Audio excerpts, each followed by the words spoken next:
And the question is, do you know what you want to be known for? And do you know what you're most known by? Many of us, even our business, we leave it up to others to assign us our brand identity. But having a focus on what you want to be known for keeps you focused on whether you are projecting those desired attributes. I want you to take out another index card. Take out another card.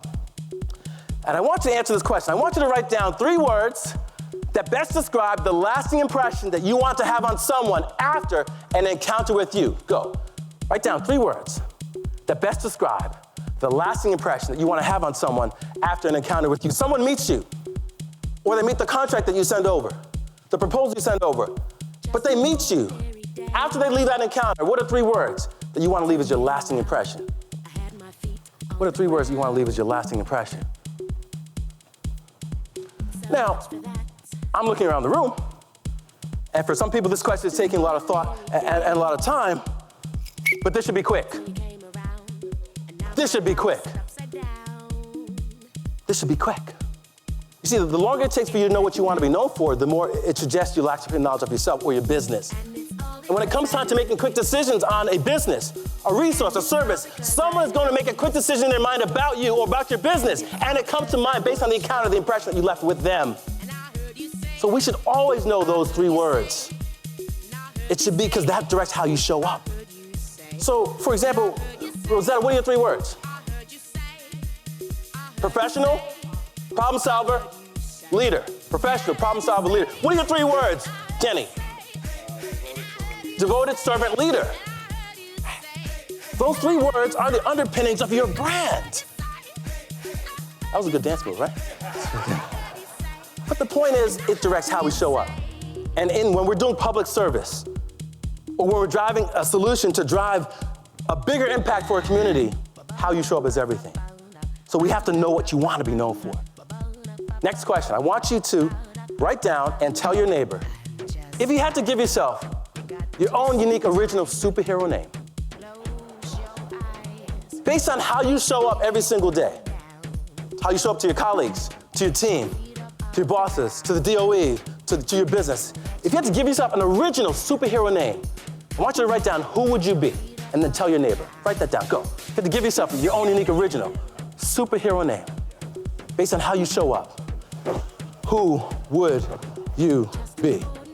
If you had to give yourself your own unique original superhero name, who would you be? If you had to give yourself your own unique original superhero name, who would you be? If you had to give yourself your own unique original superhero name, who would you be? Sorry, brother. Who would you be? I don't know. Troy, who would you be? Captain something. Captain something. Captain something. Who would you be, Sam? 110%. 110%, man. Who would you be, Mick? Super doer. Super doer. Super doer. Who would you be? Captain Salsa. Captain Salsa. All right, okay, I see you. Right. Who would you be, Steve? Oh, super grandfather. Ladies and gentlemen, that's the super grandfather. Give him a hand. Super grandfather right there. All right? Who would you be? Who would you be, Alice? Cougar girl. Cougar girl. Hold on, I gotta get this. Cougar girl. The great Cougar girl. Why would you be the Cougar girl?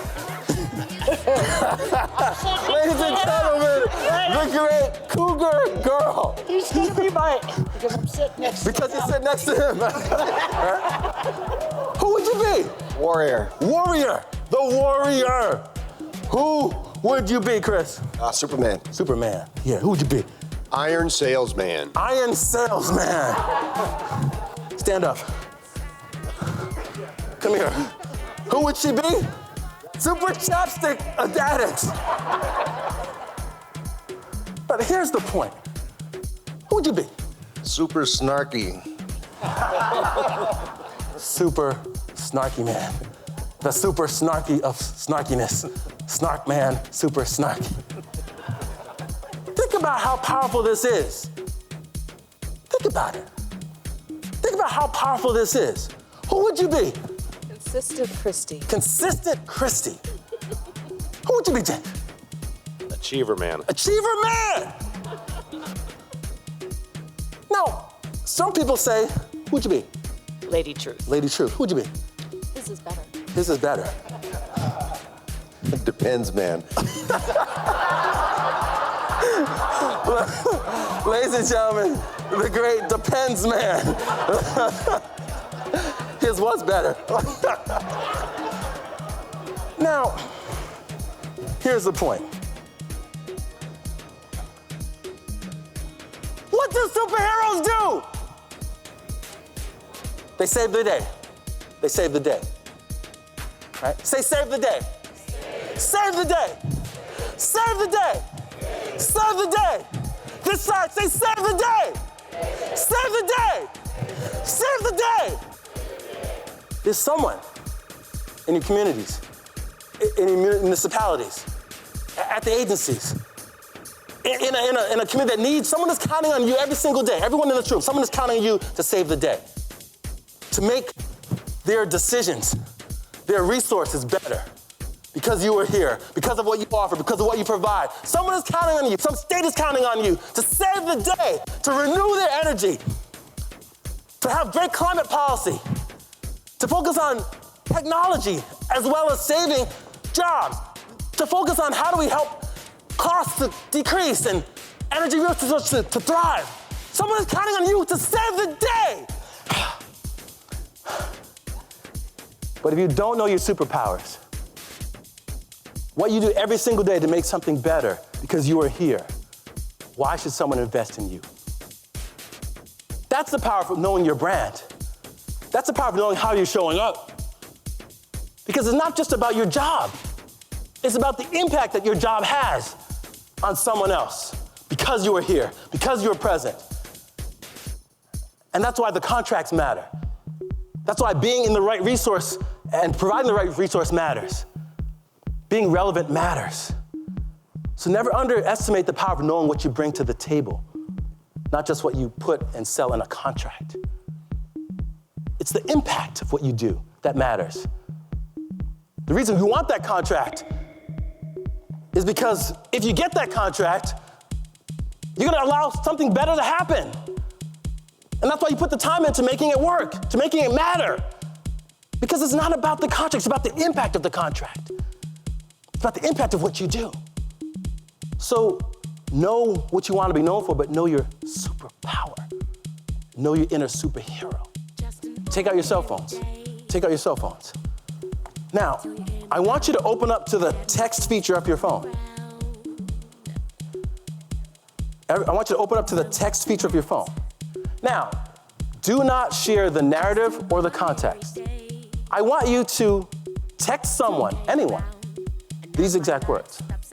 What's the first thing that comes to mind when you think about me? Text that to someone now. Don't give them the context, don't give them the narrative, just text. What's the first thing that comes to mind when you think of me? Text that to someone now. Text that to someone now. What's the first thing that comes to mind when you think of me?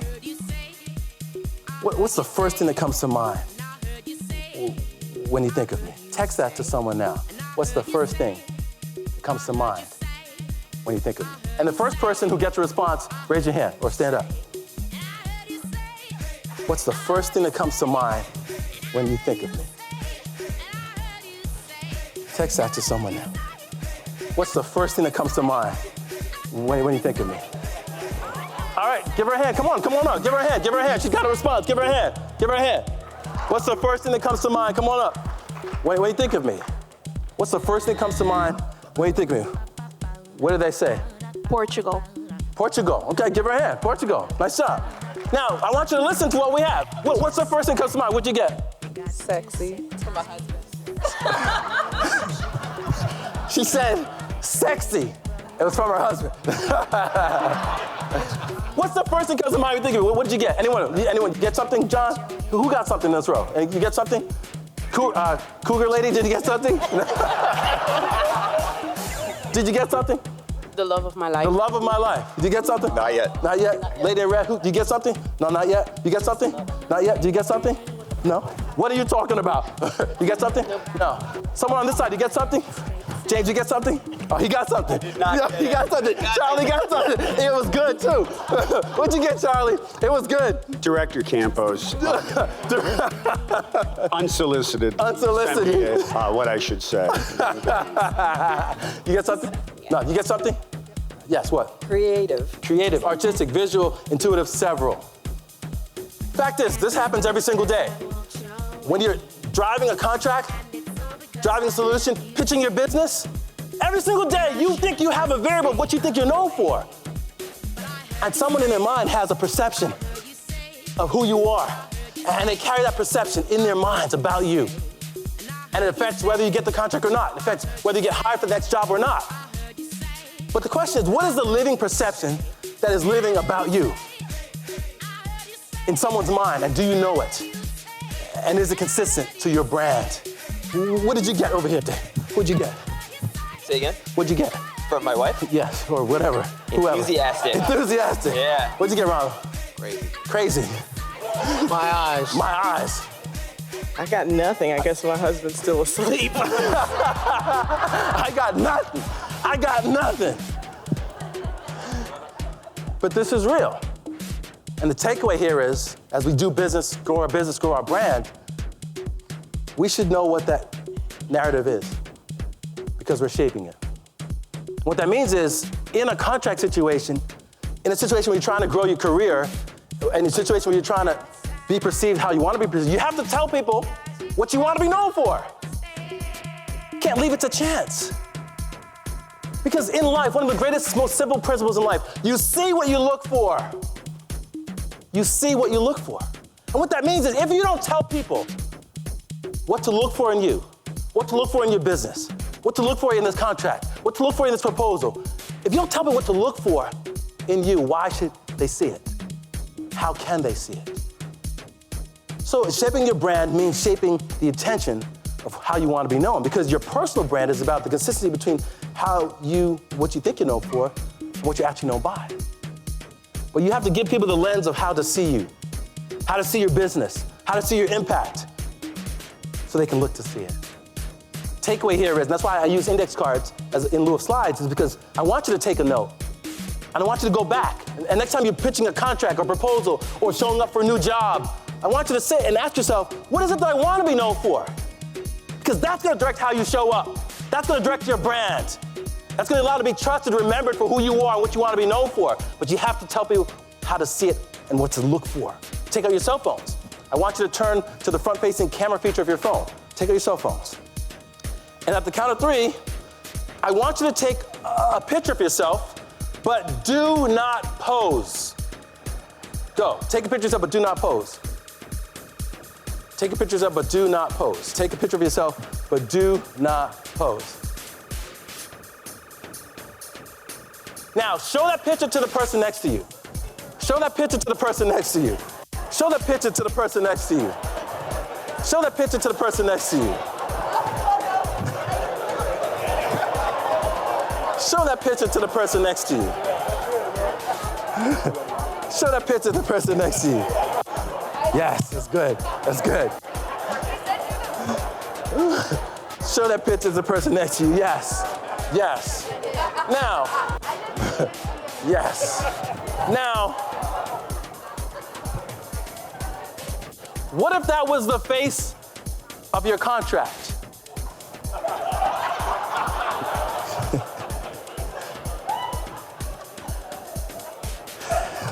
Would you hire that face? Would you invest in that face? Would you sponsor that face? Would you believe that face? The point is this. Every single day, someone is watching you from afar. F-A-R, face at rest. Contract at rest. Brand at rest. They're watching you from afar. They're watching how you show up. They're watching the attention to detail in what you provide. They're watching your due diligence. They're watching how you show up in an interview. They're watching you from afar. And all of a sudden, that perception in their mind, what they see, shapes how they believe, trust, remember you, and whether you get the contract or not. Because Because the reality is, for all of us in this room, people meet you before they meet you. The deal, the contract, the opportunity meets you well before it meets you. So what the internet has to say about you and your brand should be very consistent. I want you to write down 3 words you're known for based on a Google search done on you. Go. Write down 3 words, just right now. 3 words you're known for based on a Google search done on you. 3 words you know for based on a Google search done on you. Now, some people take out their phones like, oh my gosh. How many people have Googled their name in the last 30 days? How many people have never Googled their name? Right? How many people have gone for a contract recently or an opportunity recently? Now, here's the point. Today, people meet you before they meet you. And even if they're meeting your business, they still want to know who's the face behind the business. And when people have to consider you for something, they don't know you, but they have to consider you for something. Maybe it's a contract. What's the first thing they do? They check you out before they check you in. They Google your name. They LinkedIn your name. Because someone is trying to get a piece of information, a piece of data that gives them a perception of whether they trust you, remember you, like you, and could you be indispensable to the opportunity that is at hand. So if you don't Google your name, if you don't do the due diligence on yourself or on your business to see what comes up, you could have a situation like this. What's your name? Jared Gaines. Jared Gaines.